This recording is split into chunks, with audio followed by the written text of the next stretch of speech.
9:30, I think. Yeah. Let's go ahead and begin. Let's begin with a word of prayer.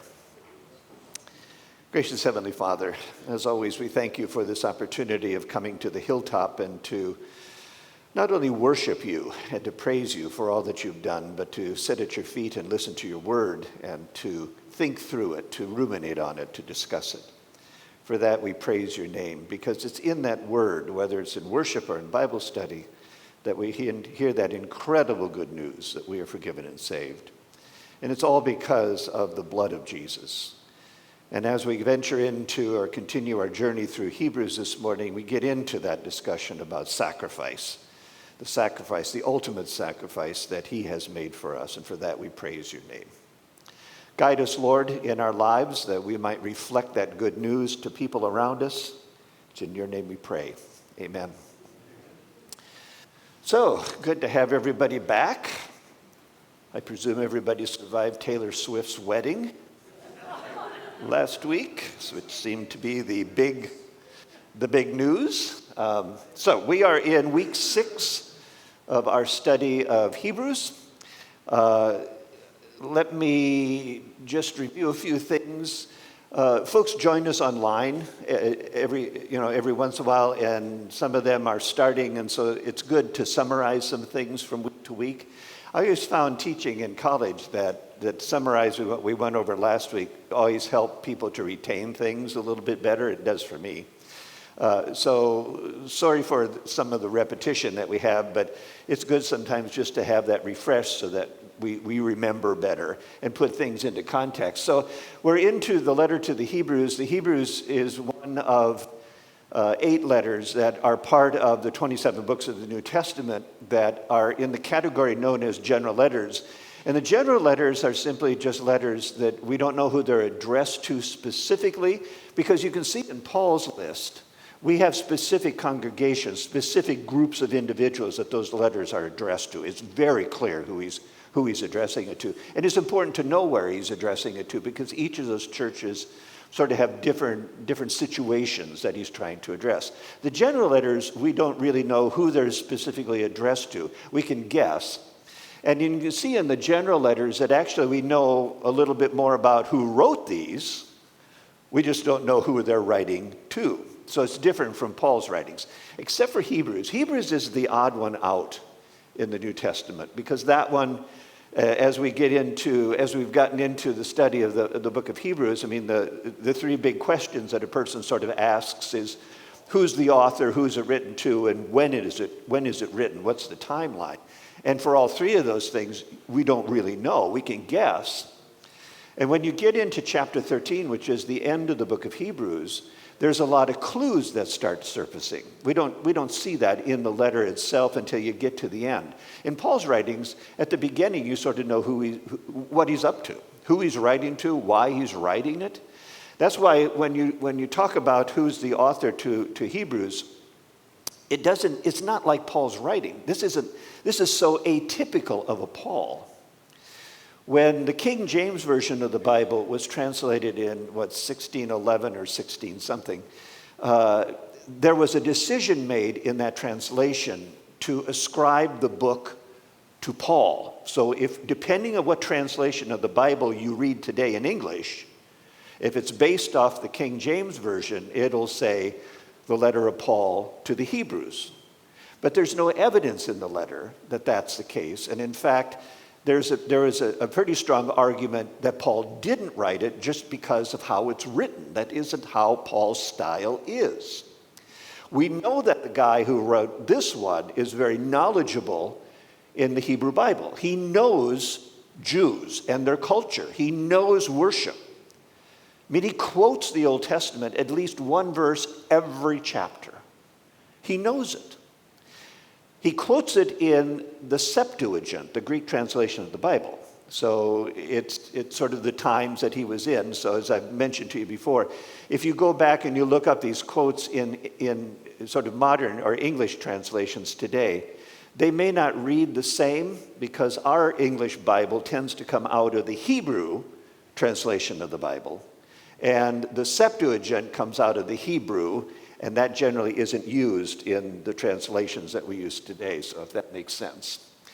But we do know at the end of the book of Hebrews that this guy apparently had lived in this community that he's writing to before he wrote this.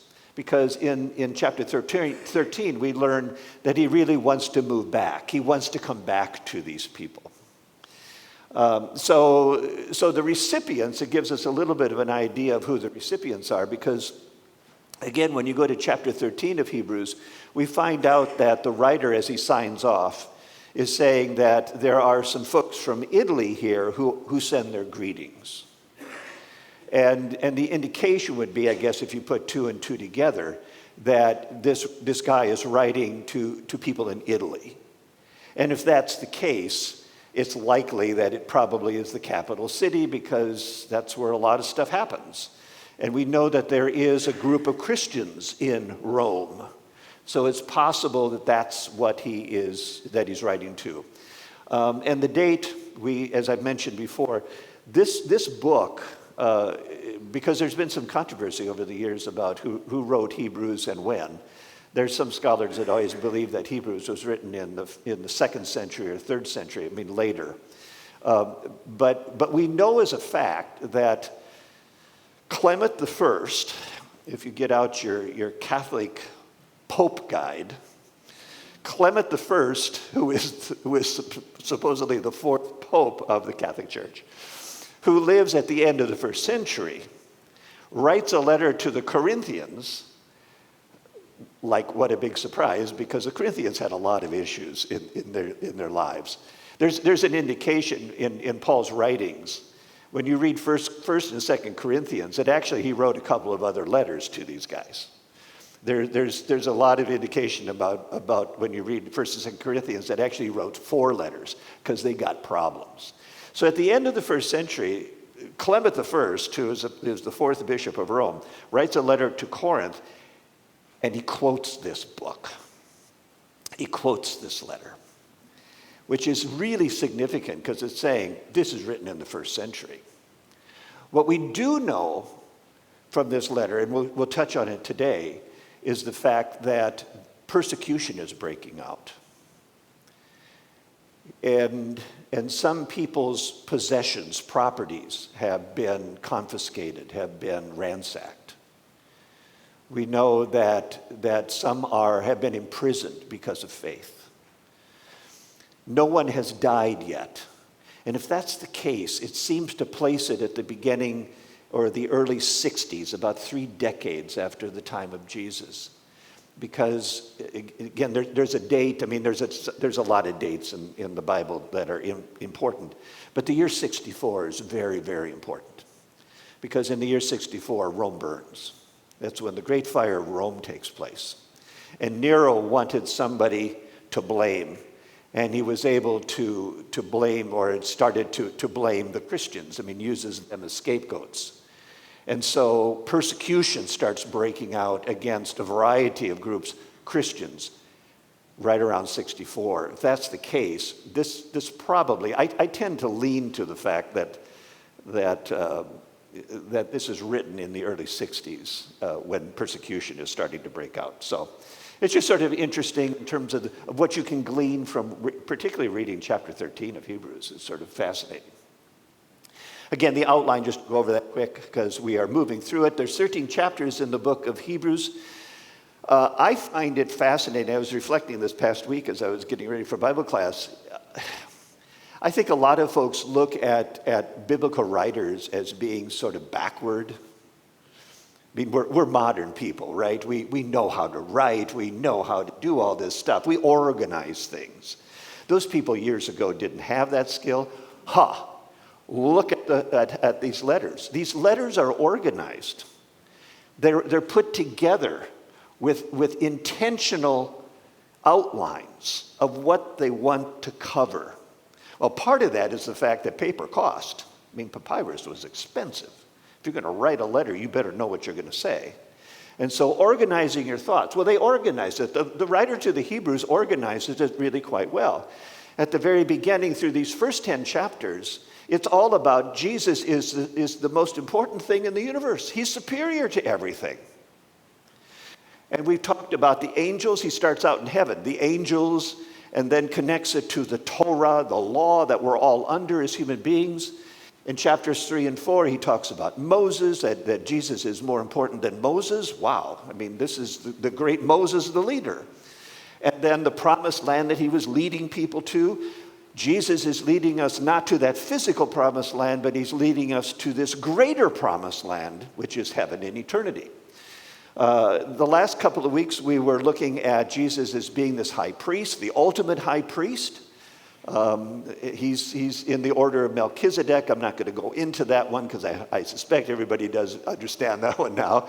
But this Melchizedek thing is simply saying Jesus is high priest forever.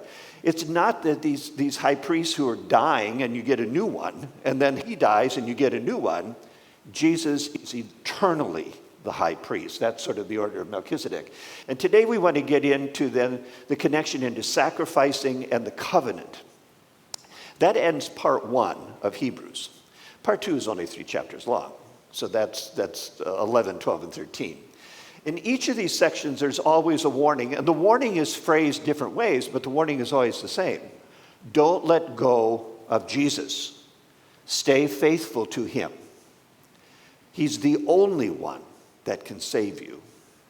As a Jew, and it seems as though the recipients of the letter to the Hebrews is what the name implies, that these are Jews who have embraced the Messiah, Jesus as Messiah. They're Messianic Jews.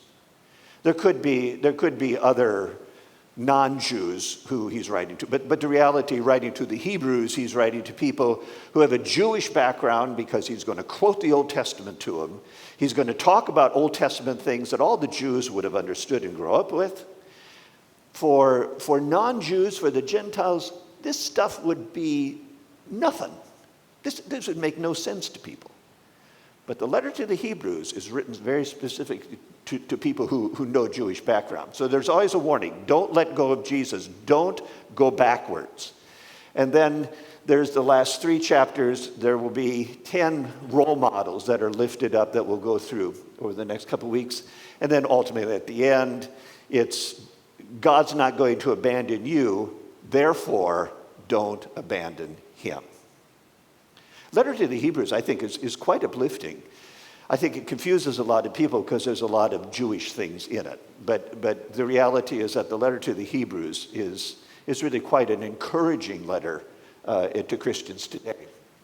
So as we talk about sacrifice this morning and get into that, let me just say a couple of things about sort of the background of Jewish sacrificing. We've got the tabernacle, of course, the portable church that was out in the wilderness. This is where the presence of God was. This is, in Sunday school, this is the pillar of fire, the pillar of cloud that hung over. This is where it was at. It was on this tent. This is a scale model. It is located in the southern part of Israel, just north of Eilat. And you can see the tent, and it's not particularly big. Well, you can see a couple of the goats there.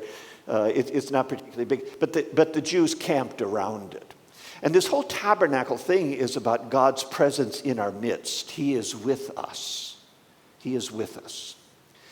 So the tent church lasts for about 500 years. I mean, they did have to do maintenance on that, but it is a 500-year thing that follows them around. David, the tabernacle moves around to different hilltops in the Old Testament. David, when he becomes king, brings it to Jerusalem. And what David wants to do is, and probably thinking this is pretty old, it would be better to have a permanent structure. David wants to build the temple. David is not permitted to build the temple for a variety of reasons, probably Bathsheba being one. And that Solomon, his son, builds the first temple. You can find that in 1 Kings and in 1 Kings 6, 2 Chronicles 3. That temple lasts for about 450, 500 years. And so in 586 BC, when the Babylonians come to town and they conquer the southern kingdom of Judah, the Jews, is that they destroy Jerusalem, and of course the crown of Jerusalem would go, the temple. The temple is ransacked. There's a belief that a lot of stuff was taken to Babylon. Babylon would be today Iraq. The Ark of the Covenant is lost. But if you're a Catholic and you've got a Catholic Bible and you read Second Maccabees, you'll find out that Jeremiah, when he saw the Babylonians come to town, packed up the covenant, the Ark of the Covenant, and took it to a cave in a mountaintop, which is just outside of Amman, Jordan. So the first temple is destroyed. 70 years the Jews are in captivity. When the Persians come in to defeat the Babylonians, they permit the Jews to go back home. And when they go back home, one of the first orders of business would be rebuild the temple, right? Because for 70 years we haven't had a place to sacrifice. You can sacrifice privately, you could sacrifice in a group, but really where sacrificing would take place is on the mountaintop in Jerusalem. And so that's one of the first things that they do is to rebuild the temple, the second temple. Ezra and Nehemiah, those two books are all about the building of the second temple. People are complaining all over the place because the second temple just isn't like Solomon's beautiful temple. I mean, who had the money? It was really a very poor construction probably of the second temple. So about 500 years later, and these are all chunks of 500 years, so the worshiping of the children of Israel is about 1,500 years long by the time you get to Jesus. And so the second temple, Herod decides when he comes to power, the Romans put him into place over Israel, is that he wants to rebuild the temple. Likely it needed major reconstruction. That construction process lasts from 20 BC to 64 when Rome burns. You recall that when Jesus takes his disciples to Jerusalem, they go to the temple. And they were in Jerusalem a few times. But one of the things that the disciples were admiring when they came out of the building is, this is incredible. This is just magnificent. Well, part of what Herod did in his construction, because Herod was into building projects where he wanted to show his power to the people. I mean, he wanted to get his name on everything. But here in the temple, what happened is that Herod expands the temple mountain. He pushes out the courtyard. The courtyard becomes huge versus what Solomon would have had. And so this courtyard, this is where Jesus does the overturning of the money changers' tables and things like that. That all happens in the courtyard. The only thing that's left behind today is the Wailing Wall. The Wailing Wall is this section of the main fortification around the Temple Mountain. But the Romans will destroy that in the year 70. And the temple, of course, hasn't been rebuilt. There's plans to build the third temple. We'll see how that goes. So at the heart of when we get into chapter 8 today, 8, 9, 10, is sacrificing. The temple and the tabernacle are all constructed the same way. They may be different, they may look different, but the reality is that there's just two rooms. There's the holy place, and there's the Holy of Holies. Now in the tabernacle, the tent church, this was actually very, very personal because you see that tent, and God is sort of in this thing. So in the holy place, which priests could go in every day, they had the candelabra, the menorah, the 7 candles. it lit the room. They had the the altar of incense, that little altar that had some horns sticking out, and we'll talk about that in a second. And then they had this table that had loaves of bread on it. And that bread was cooked, and it was 12 loaves of bread. And 12 would connect to the 12 tribes of Israel. So that bread is changed every week. Sabbath day, they changed the bread. The priest took the 12 loaves and they ate it.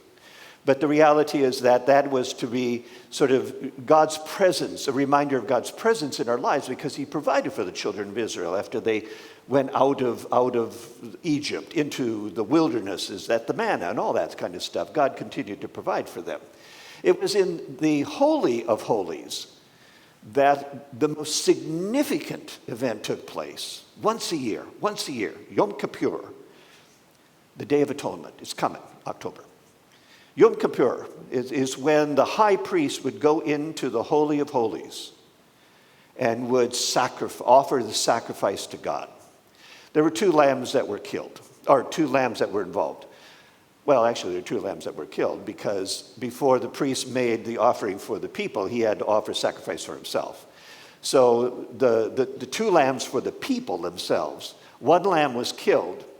The high priest would he would take some incense, he would go behind the curtain, and he would offer up the sacrifice to God. And he would put the blood, he had a basin of blood, and he would put the blood on the top of the Ark of the Covenant. And that was always the view that that's where God is present. It is through this ark, the power of God. Because in the Ark of the Covenant, there was the Ten Commandments. There was Aaron's rod that had budded. There was some manna. I mean, it's a very sacred box. And so he would go in and out of that. He did that 4 times because he left, the incense was taken in there. Incense is always, if you have a Roman Catholic background, the censer that the Catholics have, which is actually really fascinating because the incense is always the smoke that sort of fills, it rises and it fills the space, is that it's always a symbol of prayer. It's a communion with God. It's filling the space. If you've been in actually some Lutheran churches, high churches that do high worship, will use incense. I mean, that's just part of it. But there was this altar of incense, so he'd take the incense behind the curtain, and it would fill the space. I mean, part of it is so that he doesn't see a lot of stuff, and he puts the blood on the altar, and so or on the Ark of the Covenant. So that's what happens in the Holy of Holies. And the priest, who is the bridge to God, and I think it's fascinating with the high priest. Generally, priests would wear white robes. And I've always thought, boy, because we'll talk about sacrificing in just a second. I mean, this whole operation, the tabernacle and the temple is a big meat market, really. I mean, it's a big butcher shop. Because animals are being killed all the time, and you're wearing white. I mean, can you think of the Ultra Guild? But the issues that you'd have trying to get blood out of everything all the time. But the high priest, had a special robe, and it's this breastplate. And actually, there's some stones up in his shoulders as well. But it's this breastplate that becomes very symbolic, because on it there's 12 precious gems that are there, and on each one is engraved the name of one of the 12 tribes. And so, as the priest was taking this bowl of blood into the Holy of Holies and offering it on the altar, he was carrying with him all the names of the 12 tribes. I mean, that's why the priest was so significant. The high priest was so significant in all of that. And that's why the writer to the Hebrews is trying to make the point, and he takes 3 chapters to do it. Jesus is the high priest, guys. He's not a high priest that dies and has to be replaced, and then that guy dies and he has to be replaced. This guy is with us forever. He is the ultimate high priest. If anything in the book of Hebrews to remember, that's a good chunk of one to remember. Jesus is the ultimate high priest. And the priests all came from the tribe of Levi, and lo and behold, Moses is from the tribe of Levi, and his brother Aaron is from the tribe of Levi, and Aaron becomes the first high priest. So let's go back to the tabernacle. So when you hear in the Old Testament the tent of the meeting, where Moses goes and he communes with God, it is the tabernacle. It's this tent. It's this 2-room tent. The Holy of Holies is really small. I mean, the holy place is a little bit larger, but that seems to be where Moses communes with God. And remember, in some of the stories about Moses in the Old Testament, is that when he comes out of the tent of the meeting, sometimes he sort of glows, right? Because he's been in the presence of God. I mean, God seems to be almost this pure light thing. What was his encounter? What was Moses' encounter with God out in the Sinai desert? It was with a burning bush. It's fire, it's light, it's bright, it's blinding. You can't look at God and live. And so he would commune with God in the tent of the meeting. For the people, these two things were important, and particularly that thing right there, the great altar. It's the big Weber grill. The big Weber grill that never went out. The big hibachi that never went out. I've always wondered where in the world they got all the wood to keep that thing going all the time. I mean, acacia wood must have really burned well. I mean, it's in a long time. But they started that fire, and unless they moved, it always was burning. And so you've got the great altar, and then you've got this basin. It looks like a bird bath, but you've got this basin of water where, in order for priests to do the sacrificing, they needed to cleanse themselves. Lots of ritual cleansing.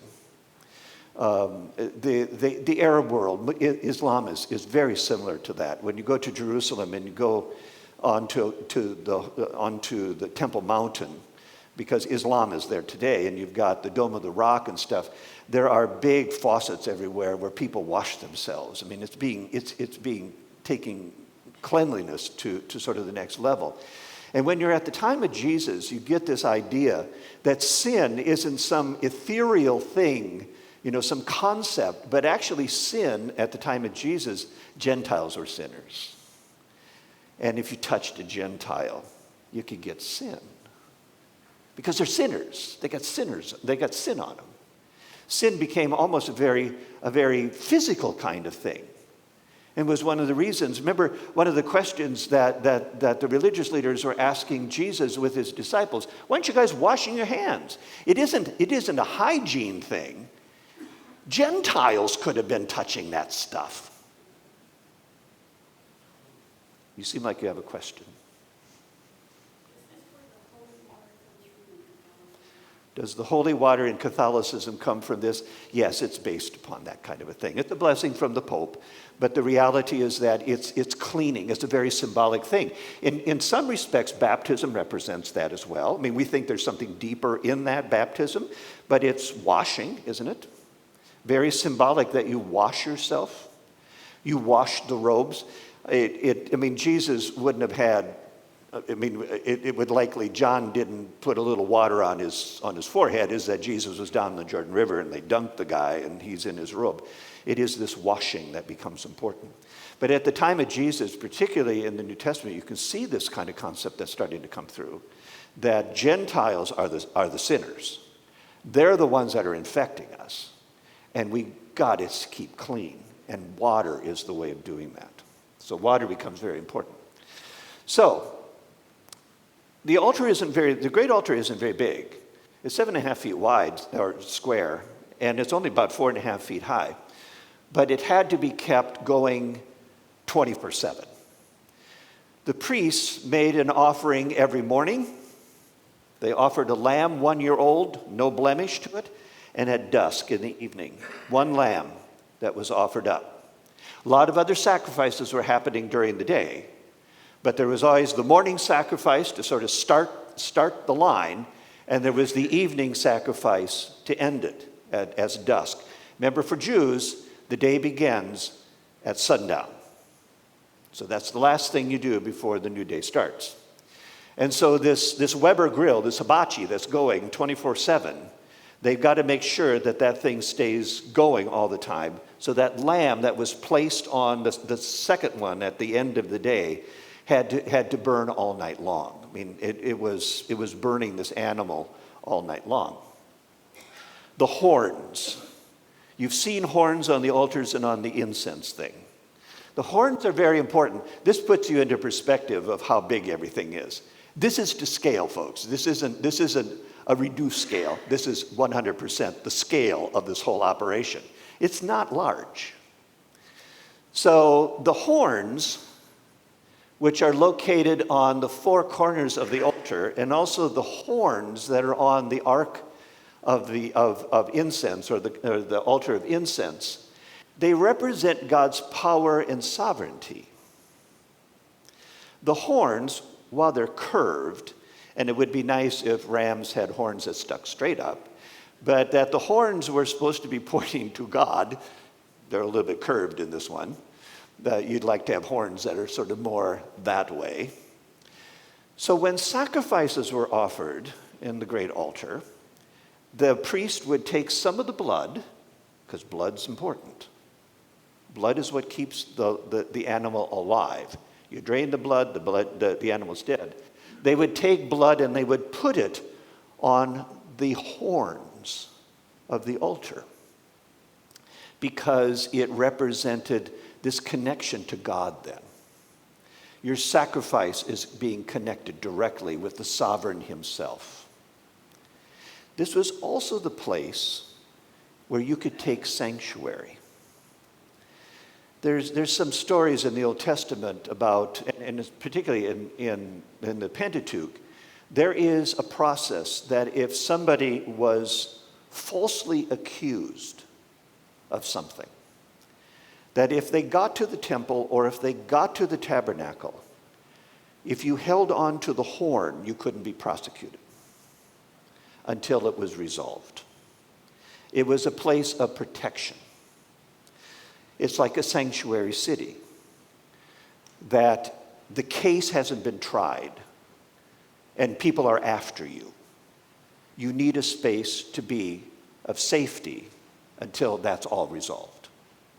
And so this became also a place that people could come and hold on to until the case is solved. So it was a place of refuge. But those horns that are on the altars are all representative of God's sovereignty and power. And it isn't simply just ornamental. It is representing God's presence, his power. It's an ancient Near East thing. I mean, horns weren't unique to the Jews.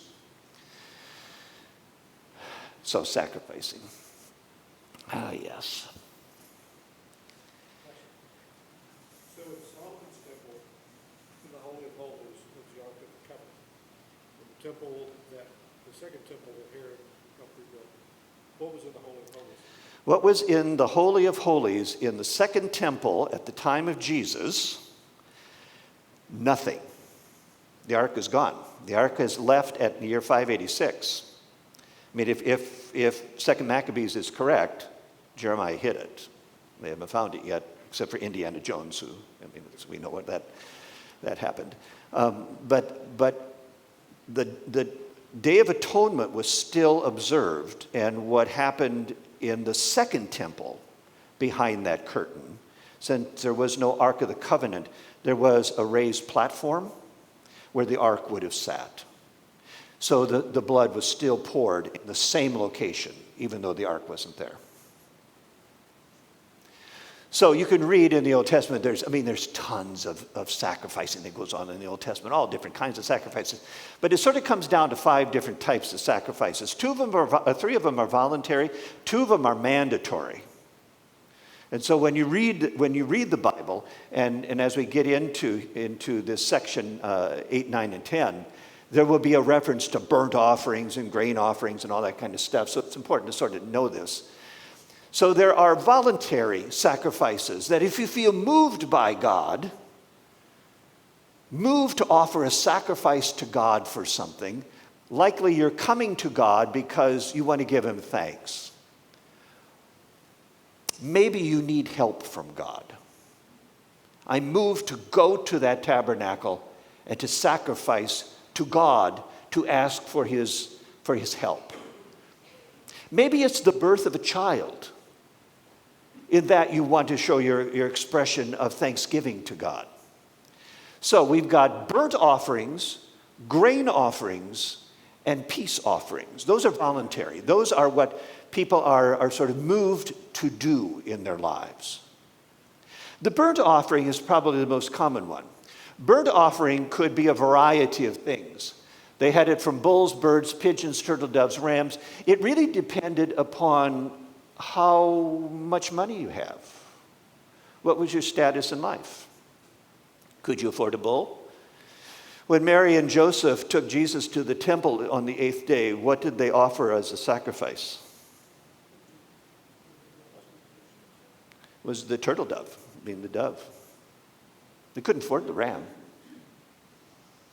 They're poor people. What would happen with big animals is that they would be skinned before they're thrown onto the big hibachi. And the priests got the hide. In all the sacrifices, the priests got a cut because that was their payment.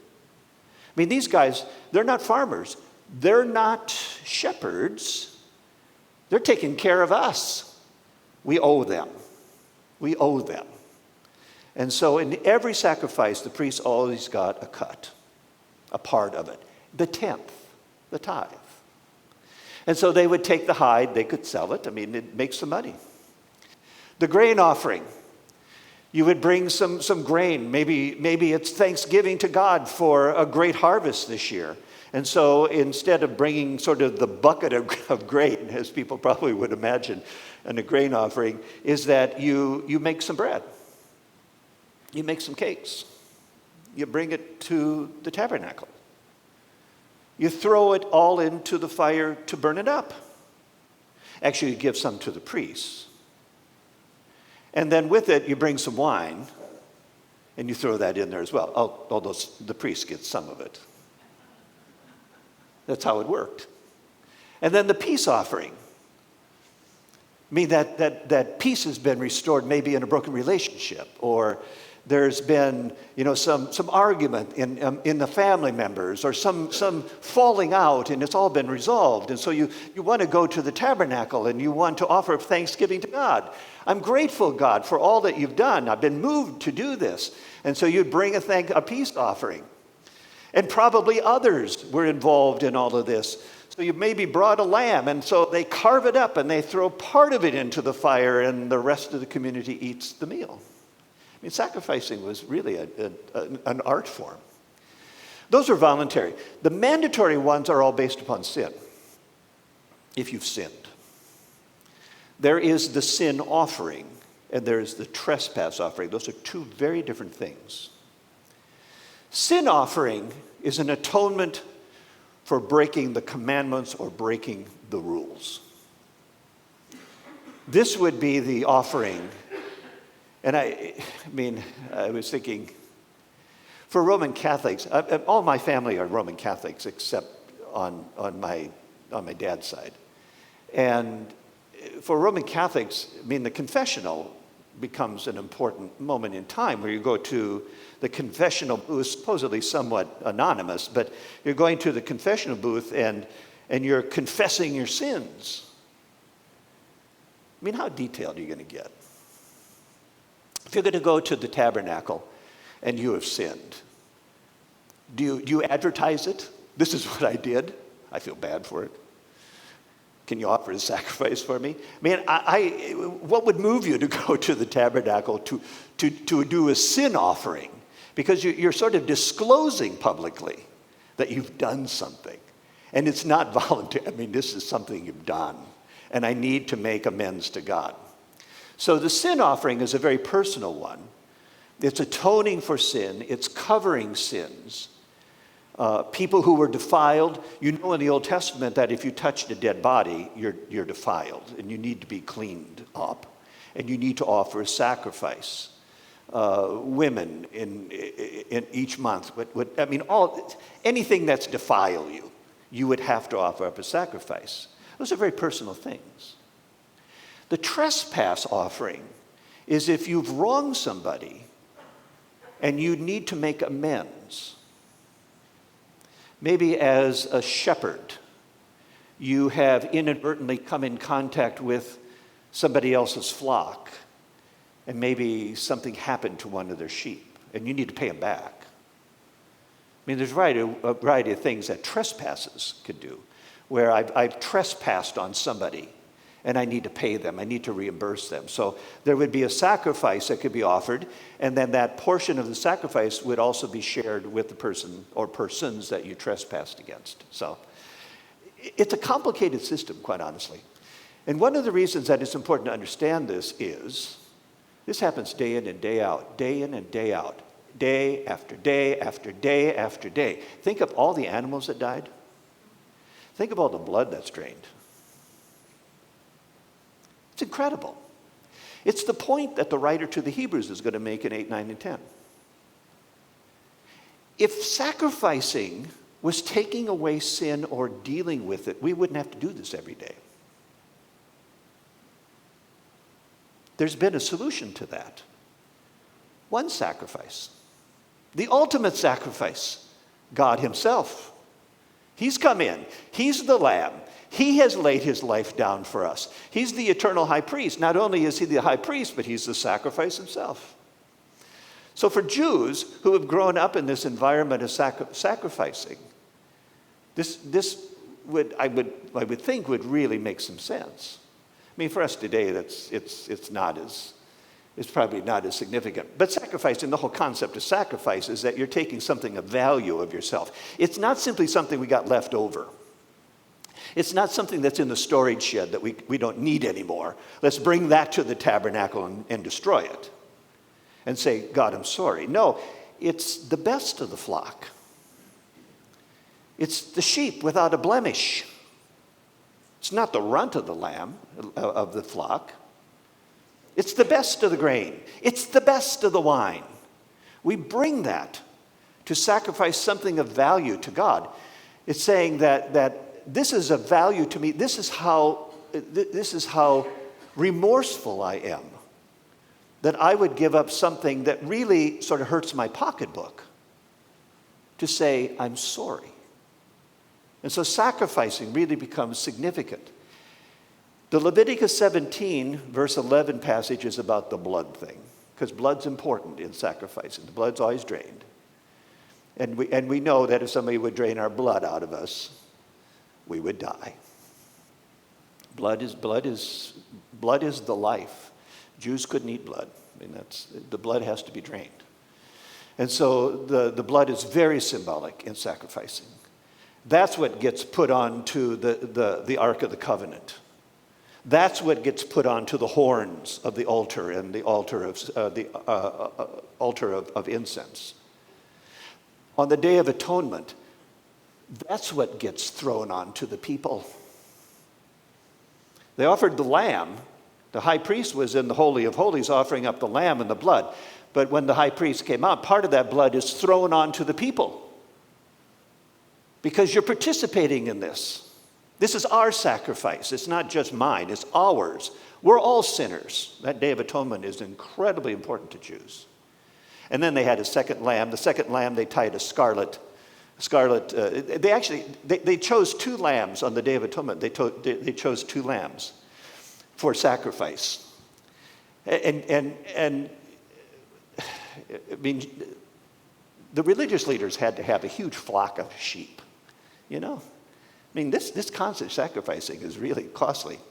But they would select two rams on the Day of Atonement. One, and then they would draw lots. And sometimes the way, and it's like drawing straws, but generally in Bible times, drawing lots, you would have a couple of stones that would be put into a container, and one would have a mark on it, or each one would be marked differently. And the first one, as you shook it, the first one that came out, that's the one that's selected. It's a game of chance. And so they had two rams. The lamb that was identified, or the ram that was identified for killing, would be the one that they would slaughter. The other one, they would tie a scarlet wrap around its horn. And that was the one that they would pray over, and they would send it as a scapegoat out into the wilderness. The sins are being taken away.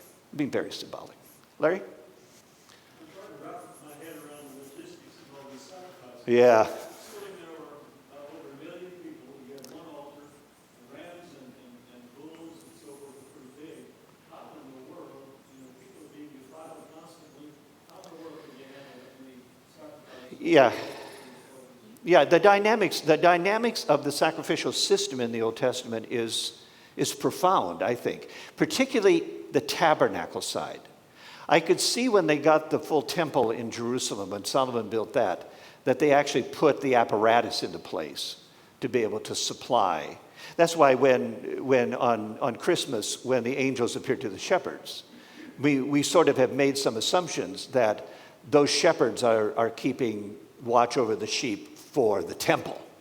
It's the priest's sheep that those shepherds are watching. Because wouldn't that make sense? I mean, the angels come to say to the poor sheep, you don't have to be sacrificed anymore. The logistics are really mind-blowing, because if you figure out the numbers, because we're not told total population. It's always numbering men 20 years and older. So we know that the number of folks when they left Egypt, we know that number was around 600,000 men 20 years and older, because it was sort of this census that needed to happen in order to find out how big the army needs to be, how big the army could be. And if you add in their women, because most men would likely have been married. I mean, you'd want to be married, because what's the whole purpose? It's to have kids. So, and if you had children in there, you're getting about 2 million people. So you've got this, I mean, when you look at that guy standing at that altar, 7.5 feet wide, and you've got about 2 million people, this sort of goes back to who wants to come up and sacrifice today? Do you get a long line at the tabernacle? Is this something, I mean, are people all over the place voluntarily coming to the tabernacle to sacrifice? I mean, you'd have to have multiple altars going on here. But no, you have just one great one. So you've got this constant, to me, this is just the incredible meat market kind of thing that's going on. To me, the wood issue is a big issue. I mean, there's not a lot of wood in Israel. And where do you get all this to operate this whole thing? But they did. I mean, and obviously God would have provided for some of this stuff. When you get to some of these offerings, I mean, they're all voluntary. Or the 3 of them are voluntary, and then you got the 2 that are mandatory because you've sinned, and you're admitting it, and you're coming up publicly and saying, I need to make amends to God. Those 2 sins may not have been as long of a line. And the reason I would say that is when you look at the Old Testament and you read Exodus, Leviticus, Numbers, and Deuteronomy, these weren't really perfect people, were they? There's a lot of lack of faith. You got faithful people among the Jews. I mean, I'm not going to tear them down that way, but the reality is that not everybody was that sanctified to want to come forward to do an offering publicly. And I have a feeling that this becomes so routine over time that morning sacrifice and that evening sacrifice sort of covers us. The Day of Atonement once a year, why wouldn't that be extremely important? Yeah, I haven't been very good this last year. And so that Day of Atonement is my sins being covered. The point that the writer to the Hebrews makes, which I would have thought might have triggered, some second thoughts among Jews, is that if we have to keep doing this all the time, then something's not working. Because isn't the point of sacrificing to make it better? To clean up in front of God? Life's going to be different on the other side of that sacrifice. And here I am 2 weeks later with another sacrifice because I've sinned. It's this ongoing nature of sin. Sin. The death of an animal doesn't take away the consequences of sin. It covers it. God's anger is pushed back, but it doesn't take the condemnation away. So I have no clue about the logistics of the thing. It has always amazed me. That's why when you dig into this and you see the amount of sacrificing that's going on, it's incredible. I mean, what's left to eat? Everybody's sacrificing things all over the place. What's left to eat? It's the wilderness thing that actually is the more amazing part. I think when they settled into the promised land, into Israel itself, into the land of Canaan, things formalized. Because then you had land. You could raise flocks. You could plant crops. You could have things. But these are nomads out in the wilderness.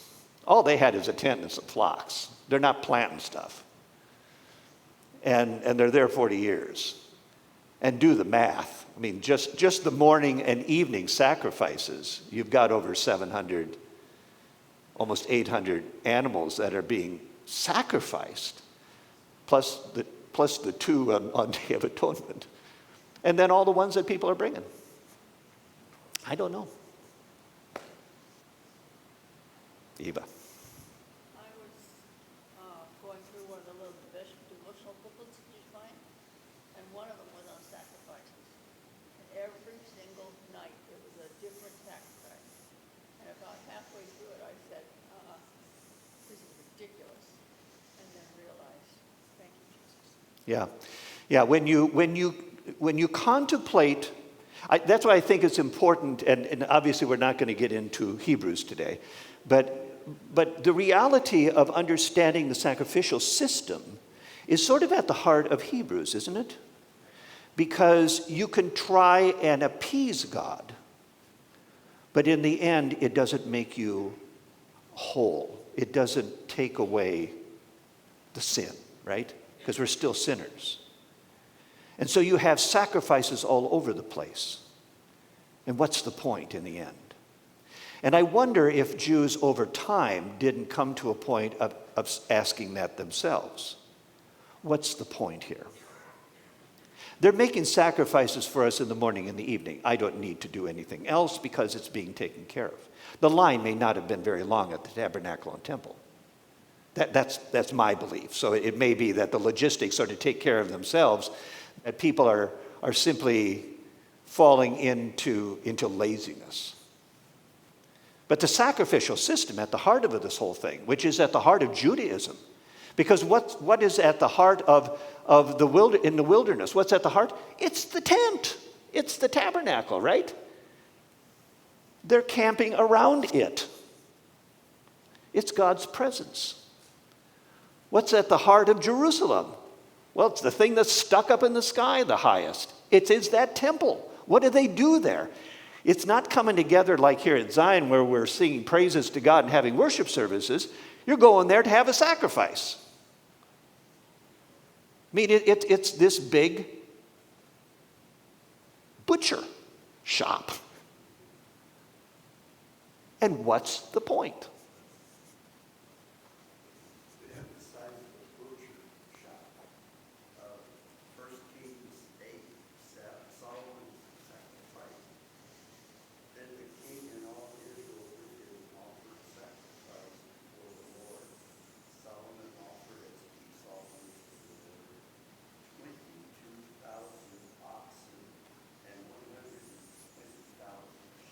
Yeah. Yeah, just the sheer numbers that you're talking about in some of these occasions is incredible. It is a mess. It is a mess. And remember, the priests are wearing white. That's what always. When we switched over the years and moved from black robes and cassocks to the white alb, one of my biggest fears in leading worship and actually doing communion is spilling communion wine on yourself. I've done that on the altar and I feel so terrible about it. I want to sacrifice. I want to do something to sacrifice it. But it's this whiteness that these folks have in biblical times. And how do you clean that? I don't know how you clean all of that with all the blood all over the place, but whiteness is a sign of purity. It was, yes. Whiteness was a sign. And so in the group of priests, the guy that would stand out would be the high priest, right? Because he had this blue and he had bells on his robe to walk around, and he had this breastplate of precious jewels, but all the priests themselves were white. And the high priest would take that outside garment off in order to go in and sacrifice. I mean, there's a process. It's very intricate. But the reality is that if you understand the sacrificial system, you understand sort of the absurdity of it in the long run. Is that while it was given to the Jews in the Old Testament, the reality is if you play this out, there's no ending to it. And in reality, there really is no way to get into heaven down that path. Because all the sacrificing is doing is making you okay for that moment. What happens the next moment? We got to run back and do sacrificing. What if you decide that you don't want to sacrifice? I'll wait for another couple moments and then we'll go back. And because this is costly, I can't be sacrificing lambs all the time. Isn't that the thought that would go through some people's minds? I mean, why would I want to go and disclose my sin if I've got to give one of my best lambs to that crazy priest in the temple? Because he's going to get part of it, right? Phil? I go for the wave off. Speaking of which, explain how that fits in the wave off. Yeah, the wave thing. So there are some sacrifices, those 5 sacrifices that are listed out there. There are some sacrifices that in particular, as the animal, I mean, generally always animals would be skinned. Because, well, and I think you know enough that if you throw the skin in the fire, the hide of animals in the fire, it's not a good thing. And if you take the skin off and you burn, the cattle, and they clean out the insides. I mean, the whole thing is, the priests were, I think, big butchers. But the reality is that some of the sacrifices are so significant as they cut up the animal, is that they have to hold it up. And they wave it, and it's more sort of an inclusion of the group. This is for all of us. This is part of us. This is sort of, that we all participate in. Because some of these sacrifices, part of the meat was taken, cooked up, and they ate it as a collective. Not just the priests, but as a collective. We're all participating in this. I mean, generally lambs 1 year old they're not huge things, but bulls are. So are you going to throw the whole cow onto the hibachi? It's only 7.5 feet wide, folks. You cut it up. Priests are going to get some. But some of this, the wave thing, the wave was to hold it up. And in essence, I think it was a rallying moment for people to understand we're participating in it. This is all part for us, not just the priest, but for us. And to see the sacrifice. It isn't something where I can't see what happened. Did he do it? Here it is. There it goes. It's part of the reason there's a ramp on the altar. I mean, because it's hot. You want to get above it and throw it in. And you got to be a pretty good aim. But the reality is that it's also visible to the community. With the manna, every day get north or quail? Yes, manna and quail in the. Was quail an acceptable sacrifice? There's nothing, is quail an acceptable sacrifice? There's nothing that I'm aware of in the Bible where quail were used other than for food. I don't know if God's providing. The turtle dove pigeon, that thing is identified, but it could be that over time there were exceptions made for, sacrificing things. Generally, it was wheat and barley that was used for grain offerings. I mean, But the point of the offering, of the sacrifice, is that you take something of value to you and destroy it. And what's that saying to God is, I'm sorry. This is important to me, and I'm sorry. Well, that was digging deeper into Hebrews, wasn't it? Yeah. Well, it buys me another week, so. Any other questions on this? We won't cover this stuff next week. Well, I think it's important to understand it because sacrificing is extremely important in the Old Testament. We blow that off. I bet for a lot of people who read Leviticus and some of the Old Testament books and you get into the sacrifice, that sacrificial part, you sort of jump ahead. Why do I want to hear? You need to understand what sacrificing is. Sacrificing is methodical, it's ongoing, it's constant, it's repetitious. It's not getting us anywhere. I mean, thank goodness we don't have to be slaughtering animals on an altar to make appeasement to God. I mean, Jesus has given his life for that. If they rebuild the temple, will they go back to be sacrificial? Yes. The third temple is being planned. There are designs on it. The priests' garments and stuff have been, as far as folks know, have been made. Yes, the third temple is a real option in Jewish life, in Orthodox Jewish life. Are there people who know that they are from the tribe of Levi? Yes, people, do they know they're from the tribe of Levi? Absolutely. Jewish, if you're a good Orthodox Jew, you know what tribe you came from. You trace your lineage back. Doesn't matter. You know what your tribe is. Yep. So Levites do know today who are, I believe, and I can't speak for Steve, but I believe he is of the tribe of Levi, Steve Cohen. I think. I could be wrong, but I think. I'm not sure. I see a question there. Statement.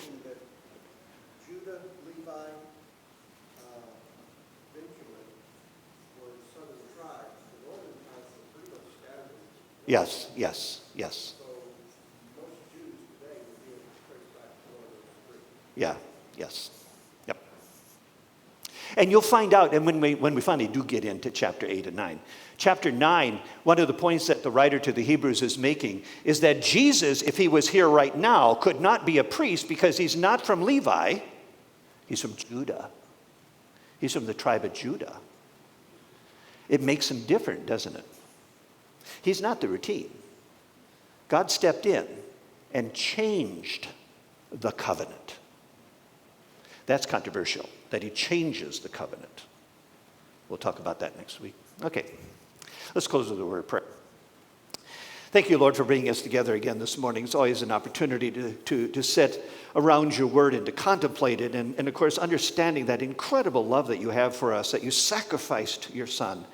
It is through his death and resurrection that we are forgiven and saved. For that, we praise your name. That good news we carry in our hearts, that joy that we have in our hearts, let us go out and share it with others around us so that they know it as well. It's in your name we pray. Amen.